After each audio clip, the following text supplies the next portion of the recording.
العلم هو النور الهادي والمفتاح لكل الخير من يرد الله به خيرا. بسم الله الرحمن الرحيم. القاعدة الثالثة رد التزكية بالظاهر. قال الحافظ ابن حجر في النزهة على صفحة 42 و100: لا يقبل من أخذ بمجرد الظاهر فأطلق التزكية. شرح القاعدة. سبق وذكرنا في شرح القاعدة السابقة معنى التعديل المعتمد، وهذه القاعدة تختص بالتعديل غير المعتمد الذي لا يحتج به العلماء لأنه مبني على التزكية بالظاهر. والتزكية بالظاهر إنما تختص بالعدالة وحدها، وفيها إغفال لجانب الضبط عند الراوي، وهو أهم ما يصبر من حال الراوي حتى يعدل أو يجرح. وممن يطلق التزكية بالظاهر الإمام ابن حبان، فقد قال في مقدمة كتابه الثقات في المجلد الأول على الصفحة 13: من لم يعلم بجرح فهو عدل إذا لم يبين ضده، إذ لم يكلف الناس من الناس معرفة ما غاب عنهم، وإنما كلف الحكم بالظاهر من الأشياء غير المغيب عنهم. القاعدة الثالثة، تیسرا قاعدہ. اس سے پہلے آیا ہے دوسرا قاعدہ. دوسرے قاعدے میں یہ بتایا ہے کہ جرح مبہم ایک طرف ہے اور ایک طرف ہے تعدیل غیر معتمد. خلو تعدیل معتمد یعنی تعدیل غیر معتمد، تو پھر جرح مبہم کو قبول کیا جائے گا. ایک راوی ہے، اس کے بارے میں ایک صاحب کہہ رہے ہیں کہ ٹھیک آدمی نہیں ہے، اور ایک صاحب کہہ رہے ہیں ٹھیک آدمی ہے. تو یہ جو تعدیل ہے تعدیل غیر معتمد ہے، کیونکہ اس کے ساتھ دلیل نہیں ہے. اور یہ جرح مبہم ہے کیونکہ اس کے ساتھ دلیل نہیں ہے. تو اگر تعدیل غیر معتمد کے ساتھ جرح مبہم ہو تو قاعدہ یہ ہے کہ جرح مبہم کو قبول کیا جائے گا. اسی کی مثال دیا تھا عبداللہ ابن معمر کی. امام ازدی نے کہا ہے متروک الحدیث، متروک الحدیث، یہ جرح مبہم ہے. اس کے مقابل میں تعدیل غیر معتمد ہے، تو اسی وجہ سے اعمالہ متروک الحدیث کا عمل میں لانا عن التعدیل، تعدیل سے کیا ہوگا؟ اولا ہوگا. اسی کی وضاحت کیا ہے فَإِنْ خَلَى الْمَجْرُوحُ عَنِ التَّعْدِيلِ قُبِلَ الْجَرْحُ فِيهِ مُجْمَلًا غَيْرَ مُبَيِّنِ السَّبَبِ إِذَا صَدَرَ مِنْ عَارِفٍ عَلَى الْمُخْتَارِ لِأَنَّهُ إِذَا لَمْ يَكُنْ فِيهِ تَعْدِيلٌ فَهُوَ فِي حَيِّزِ الْمَجْهُولِ وَإِعْمَالُ الْقَوْلِ الْمُجَرِّحِ أَوْلَى مِنْ إِهْمَالِهِ. حاصل یہی نکلا کہ اگر جرح مبہم انداز میں ہے اور تعدیل اس کے سامنے بھی قوی نہیں ہے تو جرح مبہم کو مقدم کیا جائے گا. جیسے کہ عبداللہ ابن معمر کے بارے میں جرح مبہم ہے ازدی کی متروک الحدیث، لیکن اس کو تعدیل مبہم کے مقابل میں کیا کیا جا رہا ہے؟ تعدیل غیر معتمد کے مقابل میں معتبر مانا جا رہا ہے. رد التزکیۃ بالظاہر. تزکیہ بالظاہر کو رد کرنا، یہ تیسرا قاعدہ آ رہا ہے کہ اگر ظاہری اعتبار سے تزکیہ کر دیا ہے تو یہ ہے تعدیل غیر مبہم. کسی کو دیکھا نماز پڑھتے ہوئے بس کہتے یہ بہت اچھے آدمی ہیں، ظاہر کو دیکھ کر کے تزکیہ کر دیا تو یہ کیا ہے؟ رد. اسی کی وضاحت کریں گے القاعدۃ الثالثۃ بیان کر کے. رد التزکیۃ بالظاہر، تزکیہ بالظاہر کو رد کرنا. قال الحافظ ابن حجر فی النزہۃ، حافظ ابن حجر عسقلانی شافعی رحمہ اللہ نے فرمایا ہے نخبۃ الفکر کی شرح، نزہۃ النظر میں نخبۃ الفکر کی شرح کا نام ہے نزہۃ النظر. اسی نزہۃ النظر کو مدرسوں میں پڑھایا جاتا ہے تو اس کا نام ہے شرح نخبۃ الفکر، لیکن بچے اس کو نخبۃ الفکر ہی کہتے ہیں، شرح چھوڑ دیتے ہیں، اور بھی مضاف بھی حذف کر دیتے ہیں، مضاف الیہ بھی نخبہ کہتے ہیں. وہ عبد الغنی کیا نام اس کا؟ عثمان غنی، وہ کہہ رہا ہے کہ وہ نخبہ پڑھا دیں گے مجھ کو. میں نے کہا نخبہ کون؟ کہ وہی جو مدرسے میں پڑھائی جاتی ہے. تو شرح نخبۃ الفکر پڑھائی جاتی ہے جس کو بچے نخبۃ الفکر کہتے ہیں، اور بھی شارٹ کٹ انداز میں نخبہ کہتے ہیں. تو میں نے اس کو کہا کہ مدرسے میں آن لائن درس چلتا ہے تو اس میں آ جاؤ 4 بجے. تو اس نے بتایا کہ مجھ کو کام ہے. تو میں نے کہا کہ پھر مجھ کو بھی کام ہے، دوسرے وقت میں جو ہے مشغولیت ہے، مجھے بھی صبح سے شام تک بہت مشغولیت ہے. میں نے کہا تیسیر علوم الحدیث جامعہ میں داخل ہے، شرح نخبۃ الفکر کی جگہ پہ اسی کا آن لائن درس چلتا ہے. تو یہ اس نے بھی وہی بولا نزہہ، پھر نزہت یہاں پہ ہے تو اس نے بولا نخبہ، حالانکہ اس کا نام ہے شرح نخبۃ الفکر، اور دوسرا نام کیا ہے؟ اصلی نام نزہۃ النظر. تو وہیں سے عبارت لیا ہے ہمارے مصنف نے، کہا ہے قال الحافظ ابن حجر عسقلانی شافعی علیہ الرحمہ فرماتے ہیں نزہۃ النظر میں نخبۃ الفکر کی شرح میں 142 نمبر صفحے پر، کیا لا يقبل من اخذ، اس شخص کو قبول نہیں کیا جائے گا جس نے لیا ہے محض ظاہر کو، اخذ بمجرد الظاہری، جس نے اختیار کیا ہے محض ظاہر کو. الظاہر المجرد، مجرد اس مفعول ہے، یہ موصوف کی صفت ہے لیکن اضافت الصفہ الی الموصوف کی قبیل سے اس کو بنا دیا گیا ہے. اصل ہے لا يقبل من اخذ بالظاہر المجرد، ظاہر یعنی حالت ظاہری، ظاہر تو ظاہر موصوف کے درجے میں ہو گیا. لا يقبل من اخذ بالظاہر المجرد، قبول نہیں کیا جائے گا اس شخص کو جو ظاہر محض کو لے لے، فاطلق التزکیۃ، تو تزکیہ کر دے. خوب اچھی دستار لگایا ہے، دستار لگایا دیکھ لیا تو بہت اچھے آدمی ہیں. تو دستار لگانے سے اچھے نہیں ہوتے، اصول شریعت پر عمل کرنے سے اور اس کو پرکھنے کے بعد پھر تزکیہ کیا جائے گا حدیث کی لائن میں، یہ نہیں کہ محض دیکھ کر کے. ورنہ پھر جو ہے مولانا تھانوی رحمۃ اللہ علیہ کا واقعہ ہم نے آپ کو سنایا ہوگا کہ سنن زوائد کا حکم یہ ہے کہ اس کا حکم نہیں دیا جائے گا، بلکہ سنن زوائد کا مسئلہ یہ ہے کہ جو عمل کرے ثواب ملے گا اس کو. جیسے دستار باندھنا اور جیسے کدو کھانا، یہ سب سنن زوائد میں سے ہے، سنن عادت میں سے ہے. سنن عبادت میں بھی حکم نہیں دیا جائے گا لیکن ترغیب دی جائے گی، اس کی ترغیب دی جائے گی. اور ترک کرنے والے کو جو ہے کیا کیا جائے گا؟ ملامت کی جائے گی، وہ اس کو سزا وزا نہیں دی جائے گی. لیکن سنن عادت میں ملامت بھی نہیں کی جائے گی.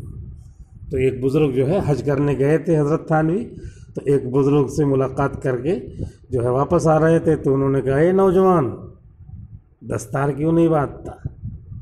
تو یہ انہوں نے سنن عادت پر کیا کیا؟ ملامت کیا، جو اصول شریعت اصول فقہ کے خلاف ہے. تو حضرت نے کہا کہ او بزرگ لنگی کیوں نہیں پہنتا؟ تو بہت جھیپ گئے، بہت غصہ آیا ان کو کہ کون سا نوجوان انڈیا سے آیا ہوا ہے. تو کہنے لگے کہ میں بوڑھا ہو گیا ہوں، لنگی سرک جاتی ہے. تو حضرت تھانوی نے کہا کہ میں نوجوان ہوں، مجھ کو گرمی لگتی ہے، اسی لیے دستار نہیں باندھتا.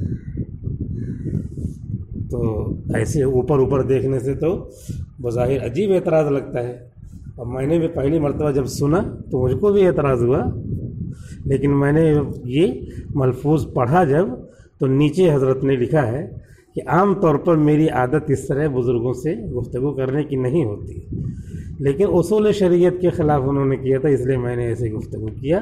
اور اصول شریعت وہی کہ سنن عادت کا حکم نہیں دیا جائے گا اور ملامت کے انداز سے گفتگو نہیں کی جائے گی. اب دستار جو میں نہیں باندھتا ہوں تو یہ سنن عادت ہے. تو اس نے کہا وہ نوجوان دستار کیوں نہیں باندھتا؟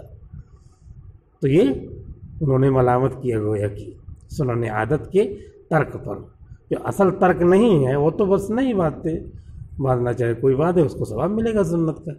تو اسی انداز کا حضرت نے لکھا کہ اسی لیے میں نے لنگی کا جواب دیا کہ وہ بھی کیا سنن عادت میں سے ہے کہ وہ بزرگ لنگی کیوں نہیں پہنتا. تو ان کو تو پتہ ہی نہیں کہ یہ سنن عادت ہے، سنن عبادت ہے. وہ جھیپ گئے تو کہنے لگے کہ میں بوڑھا ہو گیا ہوں، مجھ کو جو ہے میری لنگی سرک جاتی ہے، پیٹ نکلا ہوا ہے. تو حضرت نے بھی اسی انداز پہ جیسے کو تیسا جواب دیا، ٹٹ فار ٹیٹ، کہ میں نوجوان ہوں، میں دستار اس لیے نہیں باندھتا کہ مجھ کو گرمی لگتی ہے. تو جواب وہ دیا کہ اصل انہوں نے اصول فقہ کا جو شریعت کا قاعدہ ہے کہ سنن عادت کا حکم نہیں دیا جائے گا اور ترک پر ملامت نہیں کی جائے گی، وہ کر رہے تھے. تو یہ اصول ہوتے ہیں. اس لیے جو ہے محض ظاہر کو دیکھ کر کے تزکیہ نہیں کیا جائے گا. اس پر یہ بات یاد آ گئی کہ اس طرح بہت سارے لوگ اصول چھوڑتے ہیں اور حدود شریعت سے آگے بڑھ جاتے ہیں. حدود شریعت سے آگے نہیں بڑھنا چاہیے، چاہے چھوٹی ہی چیز ہو کیوں نہ. چنانچہ مجدد الفسانی رحمۃ اللہ علیہ نے فرمایا ہے کہ کوئی رات بھر نفلیں پڑھے اور ایک آدمی جو ہے عصر کی سنت پڑھتا ہے، عصر کی سنت پڑھتا ہے، تو جو رات بھر نفلیں پڑھتا ہے، مجدد الفسانی رحمۃ اللہ علیہ فرما رہے ہیں کہ یہ جو 4 رکعت عصر کی سنت پڑھ رہا ہے یہ سنت غیر مؤکدہ ہے. میں برکت سنت میں، نور شریعت میں اس شخص سے اس کو میں آگے سمجھتا ہوں، کیونکہ یہ موافق سنت کام کر رہا ہے اور وہ اس میں اپنے من سے وہ نفل پڑھ رہا ہے، اس کا ثواب ملے گا. لیکن جب تقابل ہوگا تو حضرت مجدد الفسانی رحمۃ اللہ نے فرمایا ہے یہ شریعت کی ترتیب پر ہے، یہ سنت رسول کو لے کر کے جو 4 رکعت سنت زائد نہیں کہیں گے اس کو، لیکن سنت غیر مؤکدہ جو ہے، تو سنت غیر مؤکدہ یہ شریعت میں موجود ہے اور وہ قیام اللیل ہے، لیکن اس کی تعین نہیں. ایک آدمی رات بھر نفلیں پڑھا چاہے جو نہ پڑھو یا نہ پڑھو دونوں کا ہے، لیکن اس کا حکم منصوص ہے. تو یہ منصوص حکم 4 رکعت سنت شریعت طریق شریعت کی ترتیب پر اس نفل والے سے حضرت مجدد الفسانی رحمۃ اللہ علیہ نے فرمایا کہ میں اس کو افضل سمجھتا ہوں برکت میں، نور میں اس سے زیادہ، کیونکہ اس میں وہ اپنی طبیعت شامل ہے اور اس میں اپنی طبیعت نہیں شامل ہے. نہیں چاہ رہی ہے طبیعت، پھر پڑھ رہا ہے یا پڑھ رہا ہے طبیعت ہی چاہ رہی ہے، تب بھی اس سے پہلے شریعت موجود ہے. اور وہاں جب طبیعت چاہے گی جب ہی پڑھے گا، جب طبیعت چاہے گی جب ہی پڑھے گا، کیونکہ قیام اللیل کا اس انداز کا حکم نہیں جس انداز کا یہ حکم ہے عصر سے پہلے کی سنت کا. تو یہ اصل چیز ہوتی ہے جو تو باریک ہوتی ہے، جو بزرگان دین جو شریعت کی تعبیرات میں، شریعت کے فہم میں گھسے ہوئے ہیں، عمق جن کے اندر ہے، وہی یہ بتا سکتے، وہی بول سکتے ہیں. مجدد الفسانی رحمۃ اللہ علیہ کا، احمد سرہندی رحمۃ اللہ علیہ کا بہت اونچا مقام ہے، تو ان کی جو ہے تشریح شریعت کے تعلق سے بہت اہم ہوگی. بہرحال محض ظاہر دیکھ کر کے ایک آدمی تزکیہ کرتا ہے، فاطلق التزکیۃ، تو اس نے تزکیہ کر دیا. تو یہ قاعدہ بنایا اصول حدیث کا کہ محض دیکھ کر اوپر سے دیکھا اور اس کے بعد کہہ دیا یہ اچھے آدمی ہیں. تو اخذ الظاہر المجرد فاطلق فقال التزکیہ هو العادل، وہ عادل ہے، وہ عادل، تزکیہ کر دیا، اطلق التزکیہ. تو یہی کیا ہے؟ اسی کا نام ہے تعدیل غیر معتمد. اسی کو دوسرے لفظوں میں کیا کہیں گے؟ تعدیل غیر معتمد. اب اسی کی شرح کریں گے، بات یہی آئے گی. سبق شرح القاعدتی، قاعدے کی شرح گزر چکا ہے. وہ ذکرنا، اور ہم نے ذکر کیا ہے، فی شرح القاعدۃ السابقۃ، سابقہ قاعدے کی شرح میں، معنی تعدیل المعتمد، تعدیل معتمد کا معنی. تعدیل معتمد یہی ہے کہ مدلل، ایک عبداللہ ابن مبارک جیسا آدمی، امام بخاری جیسا آدمی کسی کی تعدیل کرے تو وہ کیا ہے؟ تعدیل معتمد ہے.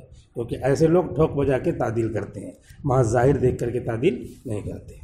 وهذه القاعدة تختص، اور یہ قاعدہ خاص ہے بالتعدیل غیر المعتمد، تعدیل غیر معتمد کے ساتھ.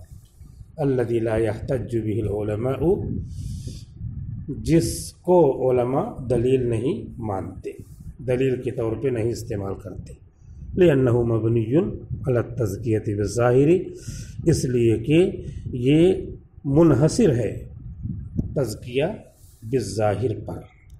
والتزکیۃ بالظاہر انما تختص بالعدالۃ وحدها، اور تزکیہ بالظاہر بس خاص ہے صرف عدالت کے ساتھ. اس میں اس انداز سے، اصولی انداز سے بات کیا. ضبط نہیں دیکھا، عدالت تھی، دیکھ لیا اوپر اوپر، وہ بھی عدالت بھی ظاہری طور پر تھوڑا پرکھیں گے، دیکھیں گے کہ ضبط کیسا ہے اور کیا معاملہ کرتے ہیں، یہ سب یعنی اندر گھس کر کے، محض اوپر اوپر سے نہیں. وفیہا اغفال لجانب الضبط عند الراوی، اور تزکیہ بالظاہر میں غفلت ہوتی ہے، آنکھ مود لینا ہوتا ہے ضبط کی جانب سے راوی کے نزدیک. عند الراوی، راوی کے نزدیک جو ضبط ہے اس طرف سے اغفال ہوتا ہے. وہو اہم ما یصبر، اور یہ اہم ترین چیز ہے جسے جانچا پرکھا جاتا ہے، یعنی راوی کی حالت. حتی یعدل، یہاں تک کہ اب تعدیل کی جائے گی. او یجرح، او یجرح، یا جرح کی جائے گی. جب ضبط دیکھ لیا جائے گا تب اس کی عدالت کے ساتھ اب ضبط آیا، تب پھر جب تعدیل کیا تب وہ معتبر ہوگا. وممن یطلق التزکیۃ بالظاہری، اور ان محدثین میں سے جو تزکیہ بالظاہر کا اطلاق کرتے ہیں، الامام، امام ابن حبان، امام ابن حبان ہیں. یعنی ایسا نہیں کہ یہ چل پڑا ہے، ائمہ نے تزکیہ بالظاہر کو مانا ہے. دیکھ لیا ایک آدمی کو ایک چیز مخفی ہے، ہم اس کو کیوں جو ہے اس کی جو ہے کھود کو ریز کریں، بس ظاہر دیکھ کر کے کہہ دیا عادل ہے. امام ابن حبان کا یہی قول تھا. فقد قال فی مقدمۃ کتابہ، تو انہوں نے اپنی کتاب الثقات جلد نمبر 1 صفحہ 13 کے پریفیس میں کہا ہے، مقدمے میں کہا ہے. کیا کہا ہے؟ من لم یعلم بجرح، جس کی جرح نہ معلوم ہو، فهو عدل، وہ عادل ہے. اذا لم یبین ضدہ، جبکہ اس کی ضد واضح نہیں. اذ لم یکلف الناس من الناس، اس لیے کہ لوگ مکلف نہیں ہیں لوگوں میں سے، معرفت ما غاب عنہم، ان چیزوں کی جانکاری کے جو ان سے غائب ہے. بات بالکل صحیح کہہ رہے ہیں، اپنے حساب سے جو دلیل دے رہے ہیں. جو چیز اپنی نظروں سے غائب ہے، کسی کا عیب وغیرہ، اس کو تھوڑی مکلف ہے کہ جاؤ تلاش کرو. ظاہر دیکھا اور اس کی ضد ظاہر نہیں ہے، تو جو عدالت اور نیکی ہے وہ ظاہر ہے، اس کو دیکھ کر کے اس کو کہہ دیا عادل. من لم یعلم بجرح وانما کلف الحکم بالظاہر من الاشیاء، اور لوگ مکلف ہیں ظاہر پر حکم لگانے کی اشیاء میں سے، غیر المغیب عنہ، جو ان سے غائب نہیں ہے. یہ انہوں نے دلیل دیا اپنی قول کی. قلت، میں کہتا ہوں، ومن اجل ذلک، اسی وجہ سے، فقد توسع ابن حبان فی توثیق جماعت من المجاہیل، اسی وجہ سے یقیناً توسع اختیار کیا ہے علامہ ابن حبان محدث نے ایک جماعت کو عادل قرار دینے میں، ثقہ قرار دینے میں، جو مجہولوں کی جماعت ہے، مجہول العین ہو یا مجہول الحال ہو، مجاہیل کی جماعت کو انہوں نے کیا قرار دیا ہے؟ ثقہ. فتوقف العلماء، تو علماء یعنی بڑے محدثین متقن حضرات رک گئے الاحتجاج بتوثیقہ، ابن حبان کی توثیق سے دلیل پکڑنے پر، الا فی حالات معینۃ، مگر معین حالات، کہیں اور کسی کی تعدیل ہے نہیں اور کوئی اس کے بارے میں ٹکراؤ بھی نہیں ہے تو ان کی توثیق لے کر کے اس سے مسئلہ نکال لیں گے۔ فقط توسع جماعت من المتأخرین، وقد اور توسع اختیار کیا ہے متأخرین کی ایک جماعت نے، فاطلق التوثیق، تو ثقہ قرار دینے کو مطلق قرار دیا ہے، یعنی ثقہ کو بولا ہے، فی من لم یعرف بجرح، اس شخص کے بارے میں جو جرح، جس کی جرح معلوم نہ ہو، جو جرح سے متعارف نہ ہو، تو توسع اختیار کرتے ہوئے ابن حبان کی بات لے لی ہے۔ بس وقت پورا ہو گیا۔ السلام علیکم ورحمۃ اللہ وبرکاتہ۔ السلام عليكم، لا تنسوا الاعجاب بالفيديو والاشتراك في القناة تشجيعا لنا لنستمر بنشر المزيد إن شاء الله.